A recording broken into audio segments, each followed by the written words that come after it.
Learning computer learning special course আমরা চালু করব। মহোদয়কে আমি অনুরোধ করব আমাদের এই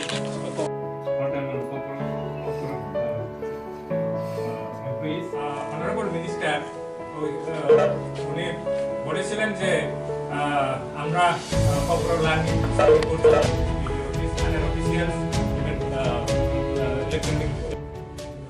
সবাইকে নমস্কার। আপনারা জানেন আজকে ত্রিপুরা রাজ্যের ইতিহাসে একটা গুরুত্বপূর্ণ দিন। আমরা ককবরক ভাষাকে সমৃদ্ধ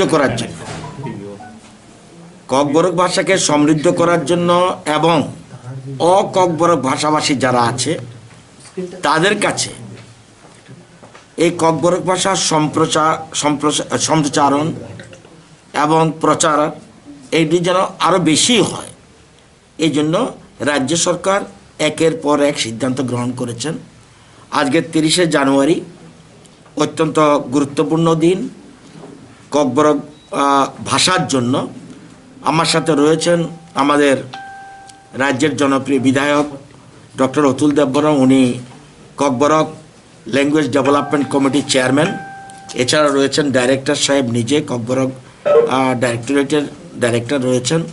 এছাড়া অন্যান্য দপ্তরের কর্মকর্তা রয়েছেন এবং যারা পার্টিসিপেন্টস, যারা আজকে ককবরক ভাষা আজকে থেকে শিখবে, প্রশিক্ষণ নেবে, ওনারা এবং আপনারা যারা সাংবাদিক মাধ্যম, সবাইকে আমি শুভেচ্ছা জানাচ্ছি। আপনারা জানেন আমরা আমাদের এই স্বল্প সময়ে আমরা 116টা বিদ্যালয়ে প্রাথমিক স্তর থেকে উচ্চ মাধ্যমিক স্তর পর্যন্ত আমরা 116টা বিদ্যালয়ে আমরা ককবরক ভাষাকে একটা বিষয় হিসেবে চালু করেছি এবং 22 জন ককবরক 22টা কলেজে 22 জন ককবরক প্রফেসর, অ্যাসিস্ট্যান্ট প্রফেসর নেওয়ার জন্য আমরা উদ্যোগ নিয়েছি। অলরেডি টিপিএসসির কাছে আমরা মন্ত্রিসভা সিদ্ধান্ত নিয়ে টিপিএসসির কাছে বলে দিয়েছি আমাদের 22 জন শিক্ষক ককবরক অ্যাসিস্ট্যান্ট প্রফেসর নিয়োগ করব, তোমরা আমাদেরকে লোক দাও। তারা প্রয়োজনীয় উদ্যোগ গ্রহণ করছে। আজকে যারা একটা যুগান্তকারী সিদ্ধান্ত আমরা নতুন করে নিচ্ছি, আজকে যারা group A, group B, group C, তারা বিশেষ করে যারা অককবরক ভাষাভাষী, আমাদের দেখা যায় রাজ্যের একটা বিরাট অংশ ককবরক ভাষাভাষী লোক বসবাস করছে বিরাট অংশে। সেখানে রাজ্য সরকারের প্রকল্পগুলি সঠিকভাবে পরিচালনার জন্য এবং ওই এলাকার মানুষের সাথে ফ্রিলি যাতে ককবরক ভাষায় কথাবার্তা বলতে পারে আমাদের অফিসাররা, কর্মচারীরা, এবং সেই জন্য আমরা অনলাইনের মাধ্যমে আজকে ককবরক ভাষা প্রশিক্ষণ আমরার জন্য আজকে সিদ্ধান্ত নিয়েছি এবং তারা এবং তাদের পরিবার এটা পার্টিসিপেট করবে এবং এটা প্রথম ব্যাচ 100 জন দিয়ে আমরা প্রথম ব্যাচ শুরু করছি এবং সপ্তাহের প্রতি রবিবার এবং সপ্তাহে প্রতি রবিবার এবং সেকেন্ড স্যাটারডে, ফোর্থ স্যাটারডে, এ নিয়ে মোট 3 মাস 2 সপ্তাহ এই প্রোগ্রাম চলবে একটা ব্যাচের। আমরা সেটা শুরু করতে যাচ্ছি। আজকে অত্যন্ত গুরুত্বপূর্ণ দিন এবং এই রাজ্যে এই প্রথমবারের মতো অনলাইনের মাধ্যমে ককবরক ভাষা প্রশিক্ষণ কোর্স চালু হচ্ছে। এছাড়াও আপনারা জানেন যে যাতে মানুষের সাথে যথাযথভাবে পৌঁছে দেওয়ার লক্ষ্যে এই ভাষাটা এবং তারা যাতে ককবরক ভাষায় কথোপকথন করতে পারে তার জন্য আমরা এই উদ্যোগ নিয়েছি এবং এটা কোর্স কমপ্লিট করার পর আমরা কোর্স কমপ্লিট করার পর সেখানে প্রশিক্ষণ একটা সার্টিফিকেট আমরা তাদেরকে দেব কোর্স কমপ্লিট করার পরে। এছাড়া আপনারা জানেন আমরা এই ভাষা উন্নয়ন প্রকল্পে আমাদের রাজ্যের একটা সরকারি ভাষা, এটাকে আরও বেশি যাতে জনগণের কাছে পৌঁছয়, আমরা এর মধ্যেই পিজিটি শিক্ষক, আমরা 14টি পদের জন্য পিজিটি ককবরক পিজিটি শিক্ষক নেওয়ার উদ্যোগ নিয়েছি। অলরেডি টেট ওরা উত্তীর্ণ হয়েছে 69 জন, এর মধ্যে আমরা 14 জনকে নেব। এছাড়া আপনারা জানেন ক্লাস 3 থেকে 10ম শ্রেণী পর্যন্ত ককবরক ল্যাঙ্গুয়েজ টিচার্স হ্যান্ডবুক আমরা এই ককবরক ভাষা দিবস আমরা এটা ওপেন করেছি। অর্থাৎ হলো টিচাররা যাতে ককবরক ক্লাস নিতে পারে তাদের জন্য এটা বিরাট সহায়ক হবে। এছাড়া আমরা শুধু ককবরক ভাষা নয়, আরও 7টা সংখ্যালঘু ভাষা রয়েছে। কুকি মিজু রয়েছে, হালাম রয়েছে, গারো রয়েছে, চাকমা রয়েছে, বিষ্ণুপ্রিয়া মণিপুরি রয়েছে। এগুলির জন্য আমরা প্রয়োজনীয় গবেষণা করার জন্য আমরা উদ্যোগ নিয়েছি এবং মাইনর রিসার্চ প্রোগ্রাম আমরা চালু করছি। এটা নিউ ইনিশিয়েটিভ এবং যেটা আমরা বলছি যে ল্যাঙ্গুয়েজ টিচার হ্যান্ডবুক, এটাও নিউ ইনিশিয়েটিভ। আপনারা জানেন আগে বাধ্যতামূলক ছিল না। এই রাজ্য সরকার সিদ্ধান্ত নিয়েছে আমরা যে লোক নিয়োগ করব সেই ক্ষেত্রেও আমরা বাংলা ভাষার সাথে এখন ককবরক ভাষা জানাও অত্যন্ত বাধ্যতামূলক করে আমরা করে দিয়েছি এবং দপ্তরের নামগুলি আমরা চেঞ্জ করছি।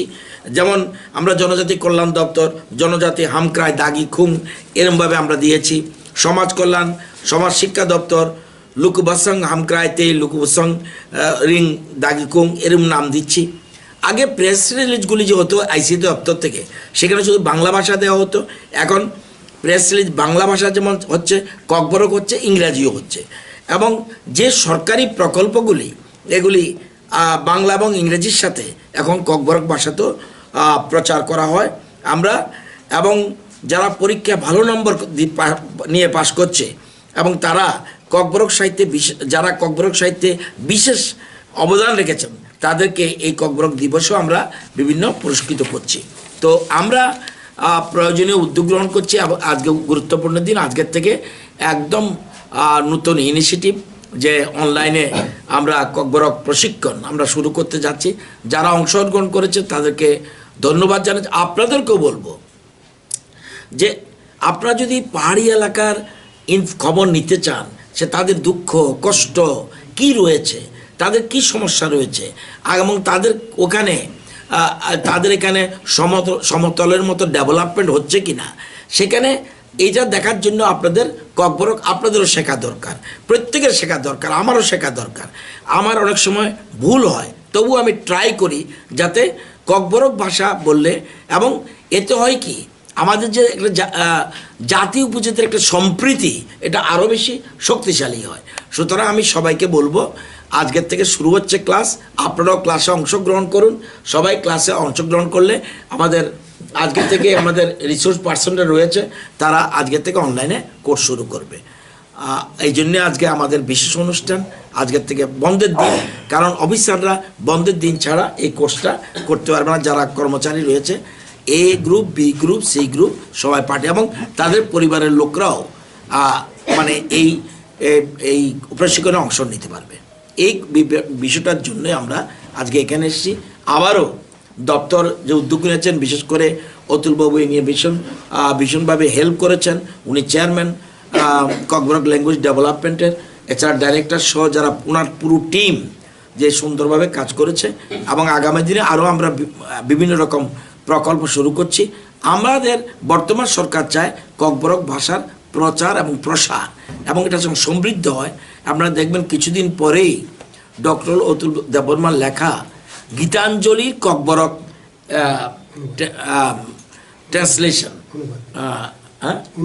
অনুবাদ, ককবরক অনুবাদ, এটা কিন্তু 4টি কথা না, কারণ এটা রবি ঠাকুরের গীতাঞ্জলির বিখ্যাত, সেটার ককবরক অনুবাদ উনি করছেন। সুতরাং এবং এটা আপনারা জানেন গীতাঞ্জলি লিখে রবি ঠাকুর নোবেল প্রাইজ পেয়েছিলেন। সুতরাং এটা একটা গুরুত্বপূর্ণ দিক। আমরা অতুলবাবু সহ যারা ককবরক ভাষা নিয়ে লেখা, গবেষণা, সাহিত্য করছেন, প্রচার প্রসার করছেন, তাদেরকে আরও বেশি এগিয়ে আসার জন্য, বিশেষ করে যুব সম্প্রদায়, তারা আরও বেশি এগিয়ে আসার জন্য আমি আহ্বান জানাব। প্রথমেই কতজন? 100 জন, 100 জনের ফার্স্ট বেস সারা ত্রিপুরা, হ্যাঁ, অনলাইন। বিশেষ করে BDO office, DM office, SDM office, যারা একদম গ্রাস রুটের সাথে জড়িত, তাদেরকে আমরা আগে প্রশিক্ষণ প্রতি এরকম চলবে, এরপর আবার বেশ এরকমভাবে চলবে। সাধারণ মানুষকে দেওয়ার কি কোনো পরিকল্পনা? এটা আমাদের প্ল্যান আছে, আমাদের ডিপার্টমেন্ট এভাবে চিন্তা করছে। তাদের জন্য আমরা কোচিং ক্লাস সেসবে আবার আমরা বন্ধের দিন না, অন্য দিন করতে হবে, সেটা নিয়ে আমরা চিন্তা ভাবনা করছি। সাধারণ মানুষের যাতে ক্লাস নিতে পারে সেরকমভাবে আমরা চেষ্টা করছি।